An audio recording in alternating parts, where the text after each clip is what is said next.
What is the role of the change maker in terms of the approaches for architectural design?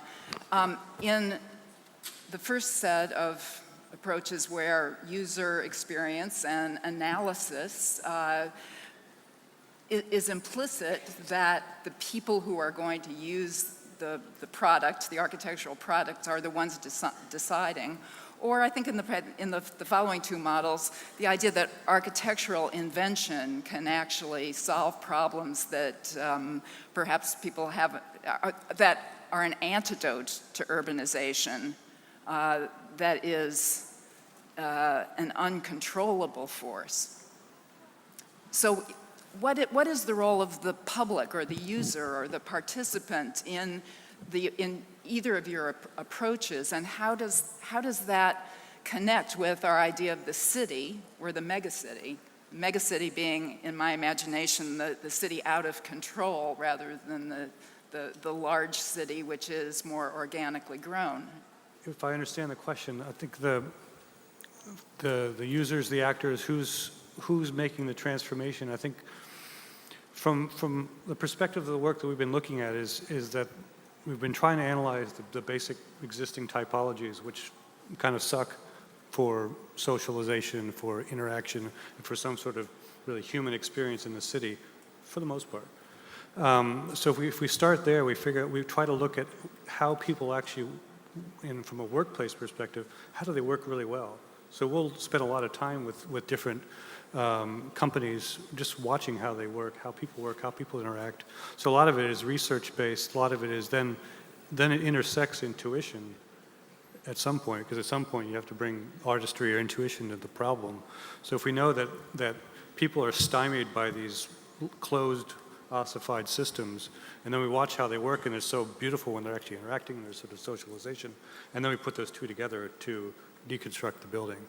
So it's really through a research process meeting an intuitive process. Mm-hmm. What I think is important is to accept as architects and maybe also as developers the unknown and the unexpected. If you want to plead for a city where, say, bottom-up can be rewarded, because I have no clue what you, Carol, will say to me when I'm going to build your house.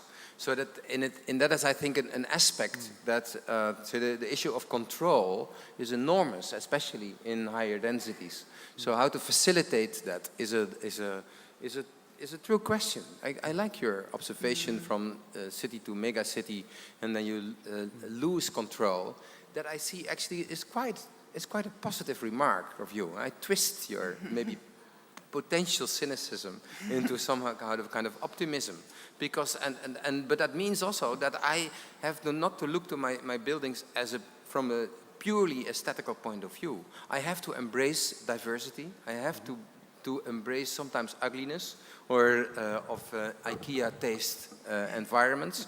And it's under what kind of concept can that be actually exciting? Is your question, or what we could pose, and that is, and can it be part of our language, our architectural language? I think like this Type A project somehow is showing. So that is, I want to make that point, basically, how to accept the unexpected in our environments, how to deal with it, how to even also be aware about it. I know I hate also danger. Don't be worried about it. I also share that with you. And I want to facilitate knowledge in a way to make that possible and to test that basically on smaller and bigger sites. Yeah, sure. I think that architecture, it's never about only problem solving. It's a discipline who needs, and in a certain way, is a tool to reconstruct the problems that the client is defining at the beginning of your. So basically what we normally do. For sure, just going back to what I've showed, for the vertical forest, in that very case, we have totally constructed by ourselves, the users, and not only the project. So, so the client expectations were totally different, and that's the reason that he was very skeptical. Heinz was Heinz, but a very important American company. So at the beginning, they were seriously skeptical about that we need to do that. but was extremely difficult, but also extremely interesting how we were step by step convincing him, and at the same time, step by step, selecting the profile of possible users. So.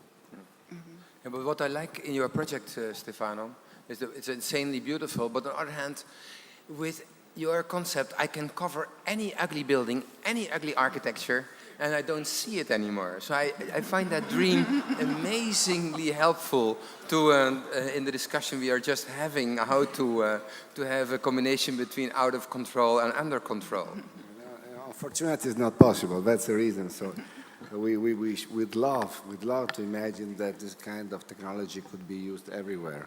But you know well that is not so. So I think this is very important to underline. So the real green architecture is something that you want, you have to want and to realize, you have to invest on it. In itself, it's a luxurious addition. So the next year in your conference, you just turn upside down this poster, and then you have Stefano's vision, basically, as green towers everywhere. So.